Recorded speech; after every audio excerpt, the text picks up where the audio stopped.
Hey, it's your boy coming at you with another deck you won't be able to play without proxying. Today we're doing Light Dark Control featuring Alcadeus Vengeance Archon. This is my favorite card, like without a doubt, from Eye of the Storm that we never got. It's pretty good in my opinion. The artwork is absolutely sick. But before we begin, I want to make it very clear that this deck is not built the most optimally. I kind of just threw this together with like, oh, these are really good light and dark cards. Let's just smash them in a deck. And it's been working, but there's some consistency issues that I'm just not vibing with, some cards that I don't like. But we're profiling it anyway because at the end of my last video, I promised that I would show it off. And it's also, like I said, my favorite card, and I'm tired of not talking about it, so that's what we're going to do today. We're going to start things off with 3 copies of Chasm and Tingler. It's a 1 for 2,000 blocker. Get you some defenses right at the beginning of the early game. And it's also an Enforcer, so you can evolve it into Blinder Beetle Prime, because, spoilers, we played that in this deck too. We play 3 copies of Stingwing. It is part of what I consider like the trinity of good light dark early game cards. It's a 2 for 4,500 blocker, but it dies when it wins the fight. This can come in handy later on in the game. But yeah, Stingwing, we've mentioned it several times in this channel. I think it's a pretty decent blocker.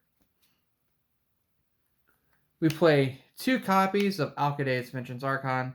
I would love to play 3, but one of the issues I'm having with the deck is the fact I do play 14 dual civ cards, and that gets kind of cloggy, and it really screws with like your mana for the turns, and it's not a good time. But this card, though, is a 2 for 6,500 Vortex Evolution that evolves off of 2 light and or dark creatures. It has Double Breaker, and its Unleash effect is when you detach a light card, you tap your opponent's entire field. If you detach a dark card, you can destroy target tapped enemy creature, and if you detach a card, say like Stingwing, that's both colors, you get both effects at the same time, which is pretty good. This card also gets around Haven with its tap effect, and I've won several games by just tapping Haven and going for game. This card is pretty good. I wish I could play 3, but right now the ratios just don't allow it. We play 3 copies of Blinder Beetle because your opponent can't win if they can't attack. Those are on the floor now, and that's where they're going to stay. We play 3 copies of Scarador of Gloomhollow. Again, one of the better blockers of the game. It's 3 for 2,000, but it can't be destroyed. It can't lose fights involving things that are level 4 or less, no matter how strong they are. So that's pretty good. It also doesn't have Skirmisher, so if you want to start picking off shields with it, you just need to go for the extra push. That's also okay. Next is the second part of the light-dark trio that I was referring to. We have 3 copies of Targusher. It's a 3 for 1,500 that we've talked about several times on this channel.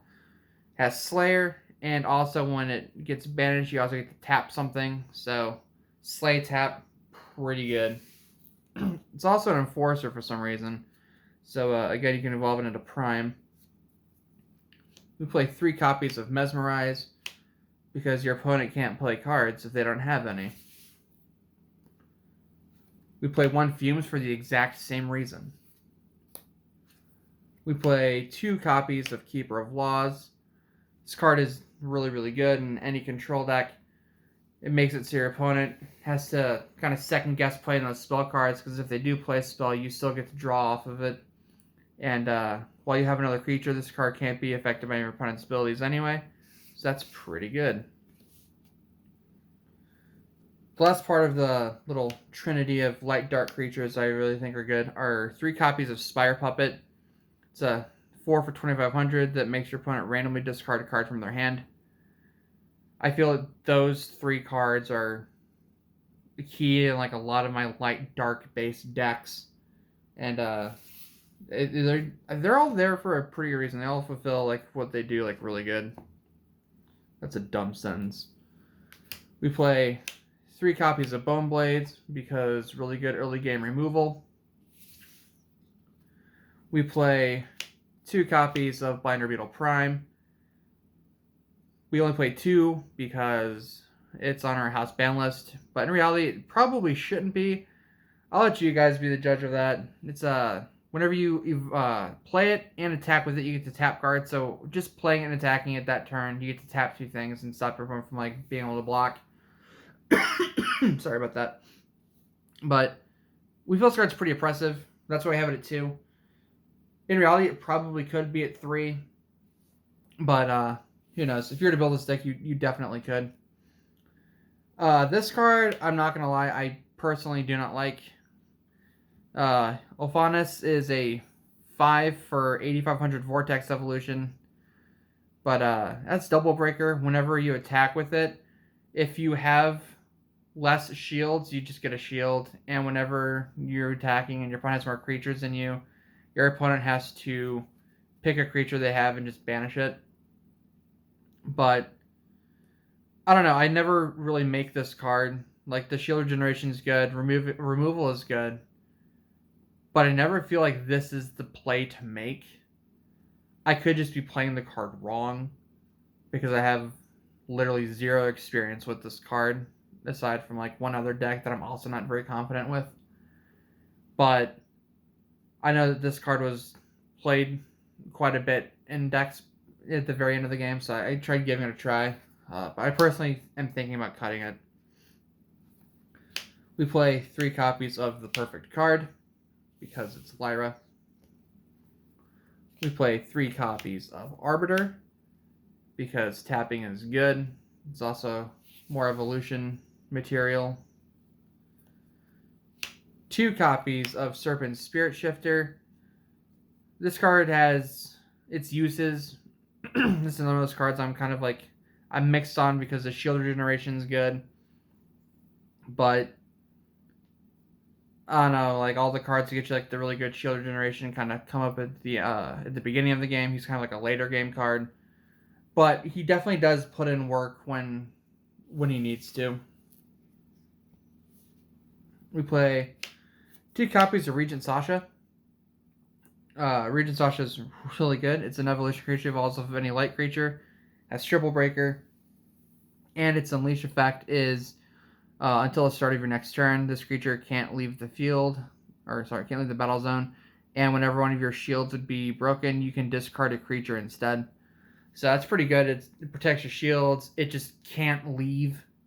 So Sasha's pretty good. It's kind of a nuts card.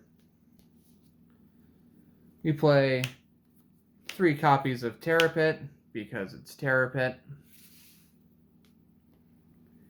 And to finish off the deck, we play 2 copies of Grand Manipulator Agorix. We mentioned this in the Fresh Avenue deck.